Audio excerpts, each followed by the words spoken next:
It is Friday, July 15th here in Draft Shark Studios in Rochester, New York. Welcome to the podcast. I'm your host, Matt Schaub. With me, as always, is Jared Smola. And joining us today is another special guest in our Beat Writer series. He covers the Broncos for 9 News in Denver. You can find him on Twitter at Mike Klis. He is Mike Klis. Mike, thanks very much for joining us today. Hey, thanks for having me, guys. Absolutely. It's getting close to like prime draft season. So we've got some questions for you because it's been a big offseason for this Broncos offense. Of course, the Russell Wilson trade is at the center of everything, but this was the 5th most run-heavy offense in the league in neutral situations last year. So now that we've got the Russell Wilson trade, we've got some shakeup at running back. It's still the same guys, but a new coaching staff to kind of change things. Should we expect anything close to that level of running, or do you think that it's going to shift way toward the pass this season? I don't think it's going to shift way toward the pass. It's going to be an interesting dichotomy between Nathaniel Hackett, who loves to run the ball, at least they did in Green Bay.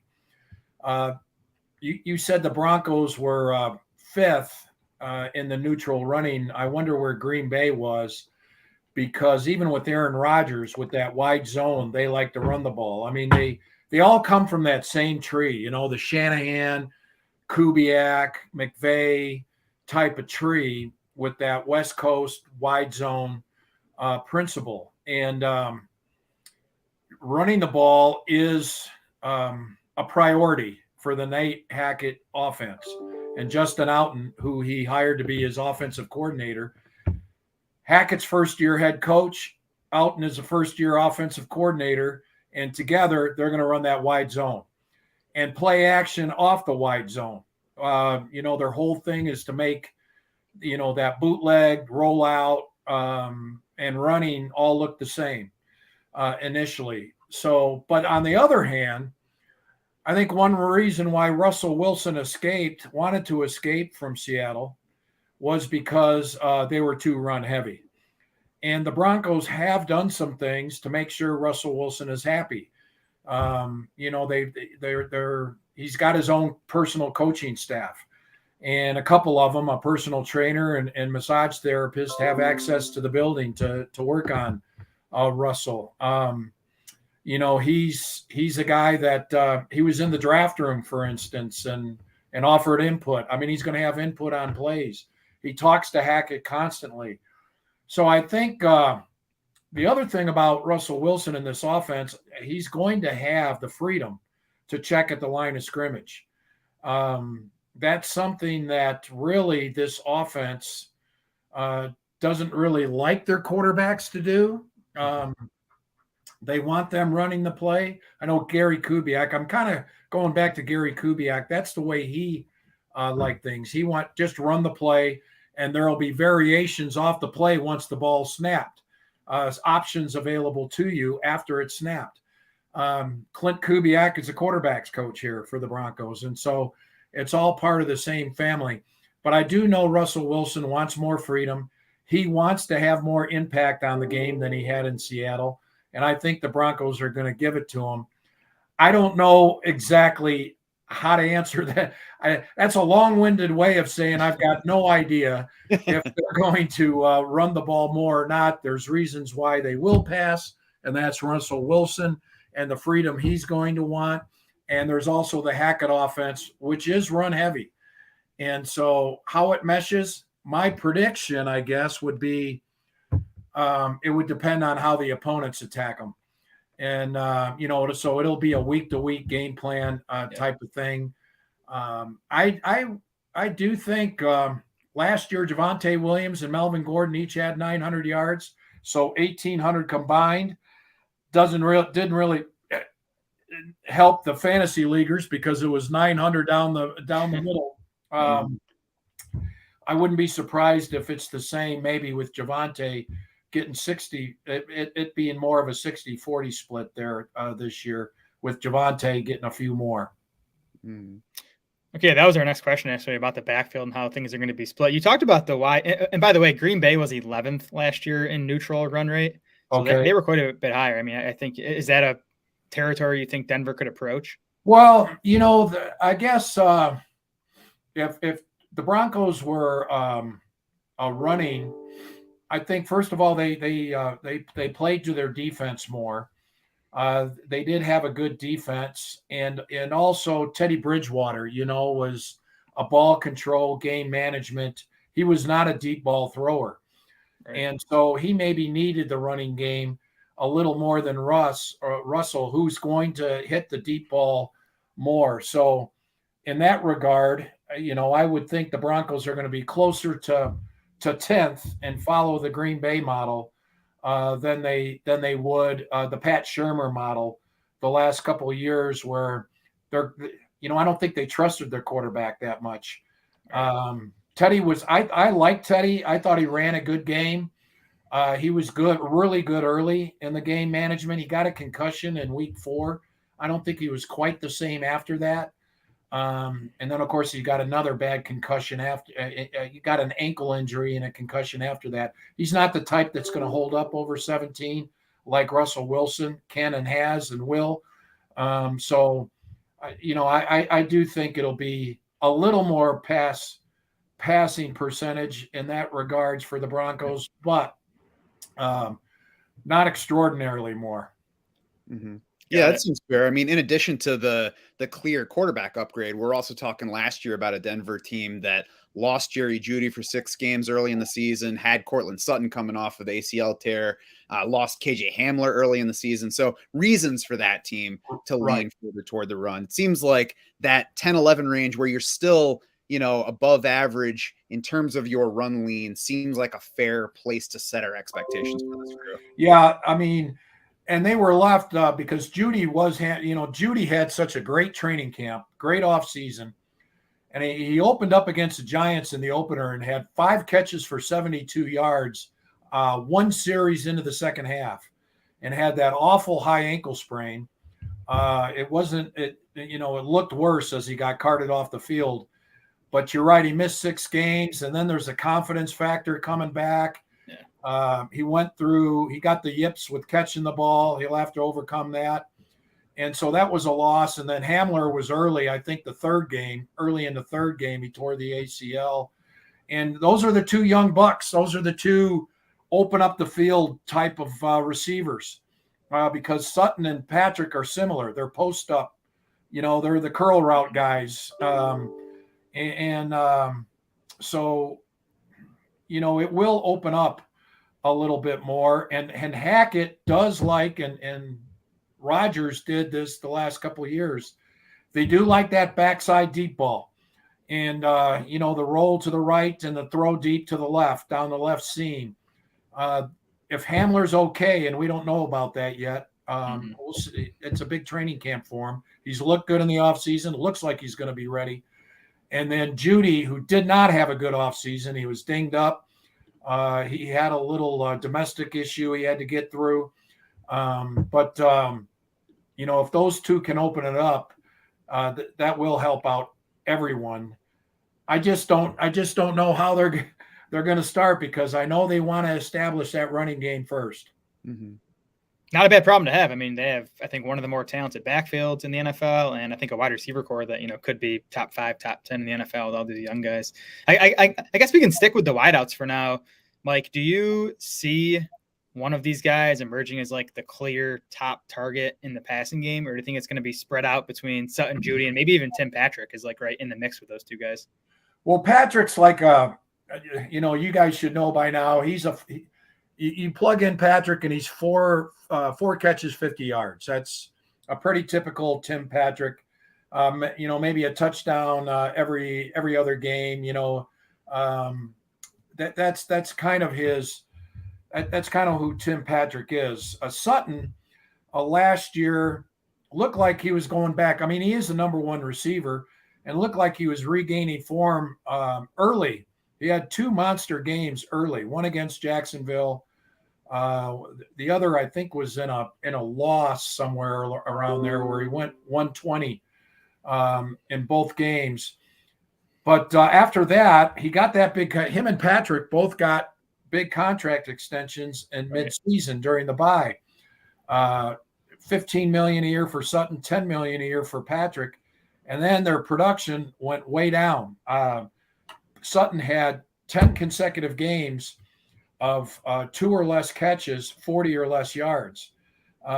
It was a combination of it looked like he had trouble separating off press coverage, off the line of scrimmage, combined with, the struggles with Teddy Bridgewater and, the offensive line and those kind of things. So, and Patrick did a little bit better. The expectations are different for Patrick. He's a number 2, 2.5, number 3 receiver.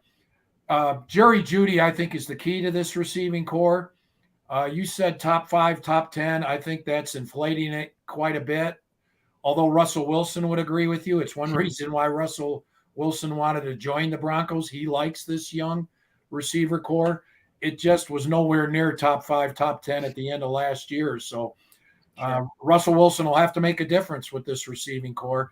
To me, Jerry Jeudy, after 2 years, it's been a little disappointing, especially in light of Justin Jefferson and CeeDee Lamb, who were picked behind him,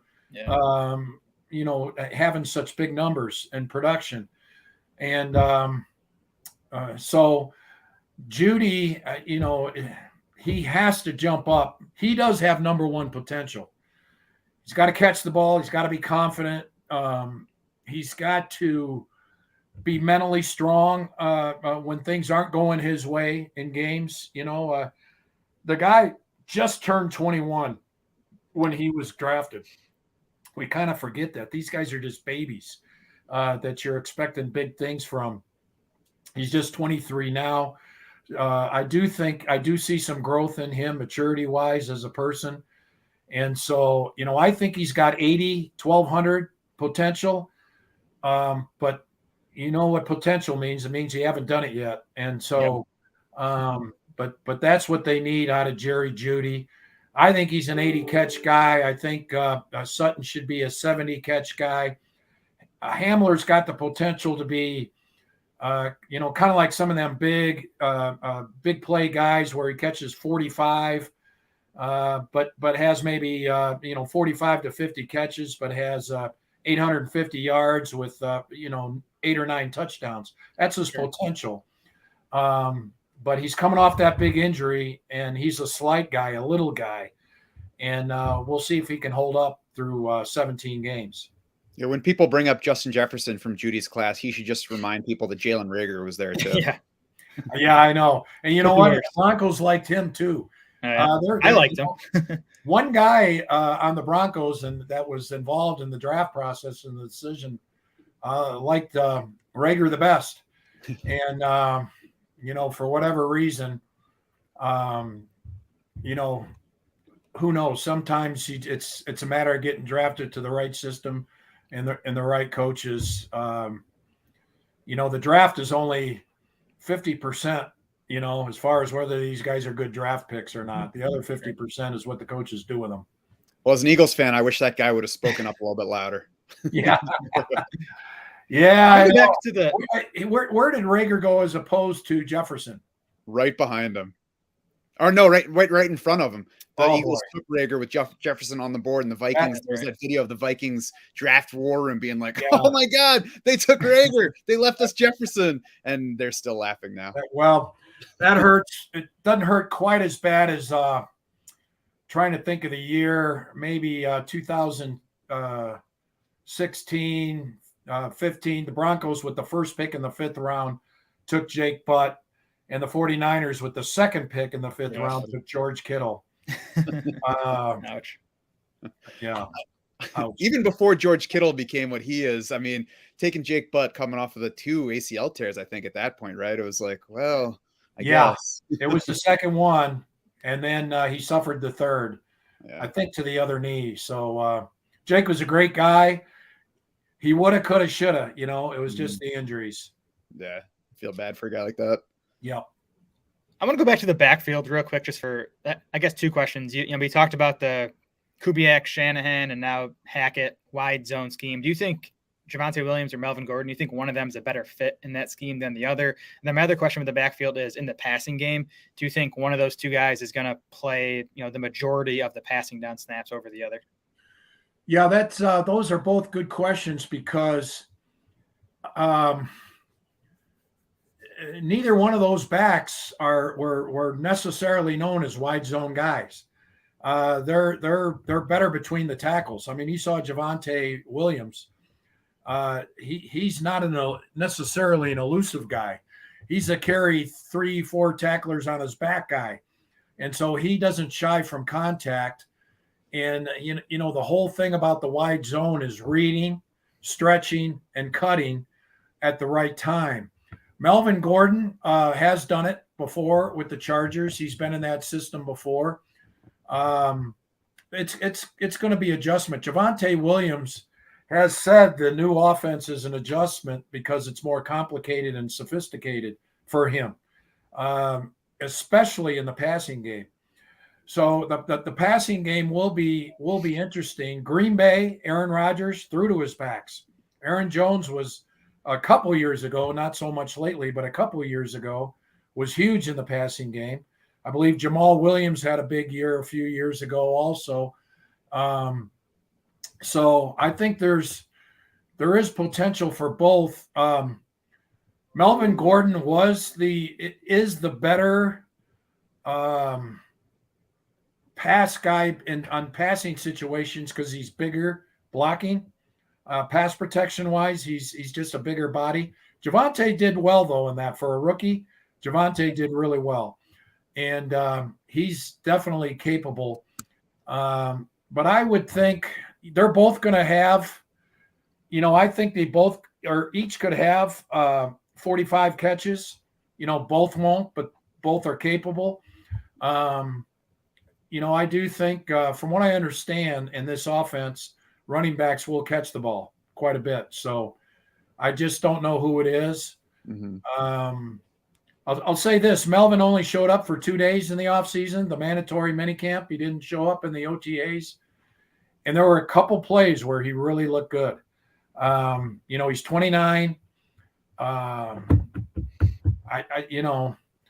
think Javonte will get a little bit more, but Melvin might have something to say about it as far as going back to the balance. Yeah, that's what we've been saying all offseason. Like Javonte had an awesome rookie season, but Melvin Gordon was still really good too. So he definitely shouldn't disappear from the offense.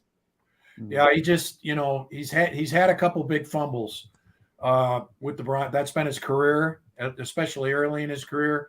He kind of shook that label for the last couple of years in San Diego, LA, and but it's come back. It's been a factor with the Broncos the last 2 years, and somehow, some way, he has to not fumble again. Mm-hmm. Well, speaking of pass catchers, the tight end position got even more interesting. So after the Noah Fant trade, the Russell Wilson trade, but it included Noah Fant, we've got Albert Okwuegbunam in place. Then the team drafted Greg Dulcich. We've already heard that they like him. How much of a chance do you think there is that Dulcich is competing with Albert O early on for that role? Are we going to see them split targets, or would you expect more of a 1-2 between them? This was fascinating. They took him in the third round, and what surprised me a little bit was Dulcich played with the first, and so did Albert O, but Dulcich was right there with the first day of OTAs. Usually the rookies learning the playbook. It's not till the mini camp that they start getting, first team reps. They're with the second team. And then an opening a training camp. Second week, if they're going to be the starters, they wait to the second week before they're elevated to the first team. He was with the first team right off the bat. Now, he then suffered a little injury, a core injury, strained his a stomach muscle. It was nothing serious. He will be there day one at training camp. And, we've kind of debated this among the Denver media. I think Albert O, he's been around for 2 years. Therefore, he knows how to block. Tight ends do not know how to block if they can catch the ball as rookies. Mm-hmm. They think they do. They're willing, but they don't know how. And that's where Dulcich is. Dulcich can block. He's a willing blocker, but he doesn't know how right now. Mm-hmm. And so I think Albert O is going to start but Dulcich is going to get 20 to 25 snaps early, in a game early, like week 1. And then by about week 4 or 5, I think he could get 40 snaps. And I think they will use both of them. Albert O is terrific in the red zone. I think Dulcich has a better chance of stretching, eventually the way it's going to work out. Dulcich will be the guy between the 20s because he's got a little more speed and he's a terrific receiver. And then Albert O would be used in the red zone. They'll both be used in the red zone. But Albert O has not only great size for the red zone, he also has good hops. And so Drew Lock really liked Albert O going back to the Missouri days in the red zone. Russell Wilson showed that he liked both of them during the offseason. So I think you'll see them both.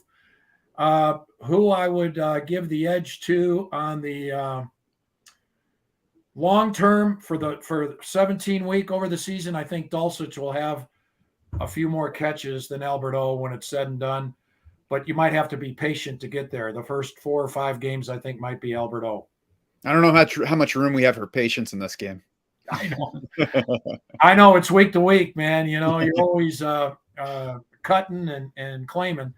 Yeah, but I mean that's interesting because Albert O is going well ahead of Dulcich in fantasy drafts right now, and it seems like that should be at least be a lot closer. It sounds like. Yeah, it will. Receiving wise, it will be. I think it's got a chance to be closer, but Awesome. But not early, not early. So I can see that. Well, we appreciate all the insight on the offensive side. I meant to run this by you before we started recording, but I have one quick defensive question while we have you, Mike, and it's Jonas Griffin. He emerged at the end, out of nowhere, last season, started the final 4 games, gave us surprising tackle numbers. Is there any chance that he competes for a starting job this fall or even has a chance beyond that of being in Denver's long-term plans? Not only does he compete, he will start to begin the season. You're right. He was acquired by the Broncos right before the setting of the season opening roster. In fact, I think it was after the roster, that 53-man was set last September, that they acquired him from the 49ers for a 7th-round draft pick. He was undrafted out of Indiana State. His first year was practice squad. Last year, 49ers used him as special teams, and they were kind of overloaded at that inside linebacker special teams spot. So he was available, and the Broncos got him for a song to play special teams, to be a core guy. And then everyone was banged up at inside linebacker last year. That was the position du jour that got decimated by injuries. So the year before it was cornerbacks. I think the year before that it was defensive linemen. It always seems to be at one position. So he got his chance, and he was so dynamic in the last 4 games. He gets into the backfield. He is tall. He's long. He can run. And he's got a little meanness to him when it comes to finishing off tackles. And actually, I wouldn't be surprised if he's the third down linebacker ahead of Josey Jewell, who they signed for $6 million this year, because Griffith can do more in the passing game as at the inside linebacker when they're in the dime and the nickel. So they also picked up Alex Singleton, who once the pads come on, he's going to show why he's a tackling machine. He led the Eagles the last 2 years, as you know. Couldn't believe he didn't have any market at all. But they got 3 good ones. Everyone says they need inside linebackers. They got 3 really good ones, I think. And they're not counting on Griffith.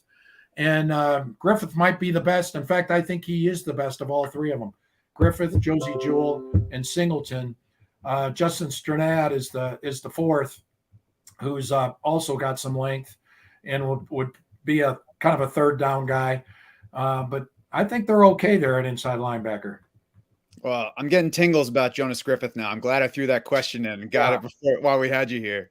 Yeah, he's good. And, he grew up I'm not sure if he was homeschooled. I think he was homeschooled growing up in Louisville. And he took piano lessons growing up. And he's a pretty good piano player. So he can entertain the troops in the hotel piano bar there on the road too. So the guy's got all kinds of talent. Nice. Versatile. We'll look for him on third down. We'll look for him in hotel lobbies. There you go. We'll look for you on Twitter. He is at Mike Klis. He covers the Denver Broncos, of course, for 9 News, always breaking news for us. Mike, is there anything in particular that people should be looking for from you coming up as you are about to end your vacation, you told us? Yeah, I guess the only thing is I'd lean a little more toward Javonte at running back than Melvin. I'd lean a little more toward Jeudy if I had to pick one than Courtland Sutton. I'd lean a little bit more toward Alberto early than Greg Dulcich, but watch out for Dulcich about week 5. And on defense, the defense, to me, the keys are Bradley Chubb and Randy Gregory, both of them huge injury issues, but also highly talented. You know, if they're healthy, they'll get 20+ sacks combined, but it's been tough keeping them healthy. So that's the key. And then, of course, Russell Wilson. He looked good, by the way. You know, I know he's 33, and there was some doubt after last year because he had a fall off with the finger. But he finished strong with Seattle, and he looked strong all off season. He looks like the real deal, Russell Wilson again. If he can stay healthy. He has taken the most sacks the last 5 years in the NFL. Yep. So maybe he needs to get rid of the ball a little quicker, and the Hackett offense should help him with that.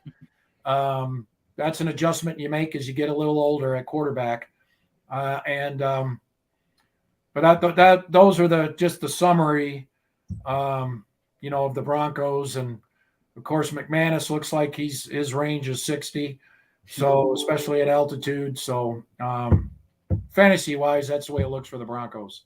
And you got to figure Russ is reinvigorated, getting out of a situation that it seemed like he wanted to get out of the past couple of years. So it's going to be exciting to watch.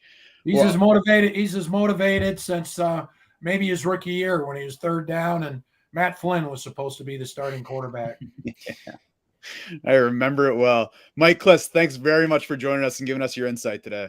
All right. Thanks, guys. If you liked this show, be sure to check out Wednesday's episode with Cam DeSilva of Rams Wire. You can head to draftsharks.com or subscribe to the podcast on your favorite platform to get every episode of the podcast delivered to you as we post. With the high point of fantasy football season fast approaching, make sure you're a Draft Sharks insider to take advantage of our rankings, content, and draft tools. For our guest today, Mike Klis, and the entire Draft Sharks crew, I'm Matt Schaff saying thanks so much for swimming with us.